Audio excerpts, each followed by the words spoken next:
The FCC tried to repeal net neutrality in America. PlayerUnknown's Battleground gets modified for Chinese release, and the Australian telco regulator is keeping an eye on loot boxes. I am Ninja Noxai, and this is Ninja News.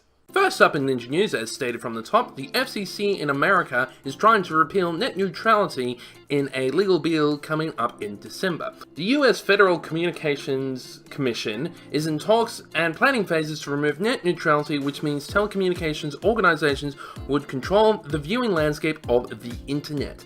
Thanks to net neutrality, all websites can be accessed as seen fit as an information highway of data, with only access controls to premium services distributed by the site holder.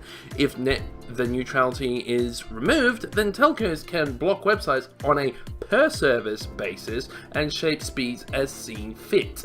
Even though telcos state that this will not happen, main supporters of this change are actually companies that have cable services that do use this pay schema. If the change does go ahead, everything that was visibly seen as free can and will be twisted for companies' profit. My thoughts on this. Do not let this pass. Even if they just have something like this to do in America, shaping it there will have dramatic ramifications on the rest of the world. Sites like YouTube, Facebook, Google, Twitter, and all other sites that you use to view your favorite content will most likely get themselves shaped and bended into ways that the internet was not meant to actually have it put in the first place. I shall post a link below to sign a petition on this to hopefully give more light to US officials saying that we do not want this in place, and please do not bot the signature process, as it could actually be counted as fraudulent and just remove the whole petition process altogether. Next up on Ninja News, PlayerUnknown's Battleground is going to get modified for China upon release to conform with the socialist core values.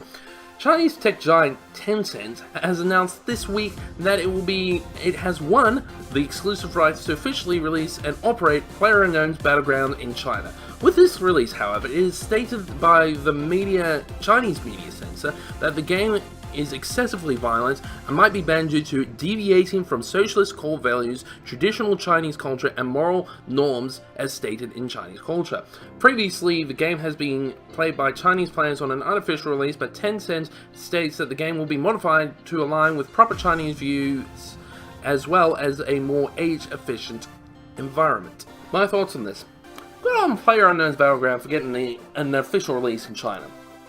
It's definitely a big win for them, as they'll be able to grow their player base and also make a more stable competitive market in Asia. However, with this statement of the game being modified for a more China-centric area, it definitely feels like that the game might miss out on certain content and put them behind the rest of the world. Also, if you wanted a prime candidate for censorship of the internet with the removal of net neutrality, look no further than China, as they do this on a regular basis. Last but not least, this is big news coming from Australia. The Australian telco regulator is to keep an eye on loot boxes in games. The Australian Communications Media Authority, ACMA, has now stepped into the ring in regards to loot boxes being tied to gambling, and is now on the process of reviewing these as a per-case basis. After stances from both the Victorian and Queensland regulatory boards on these items as classified as gambling, they have released a statement as such.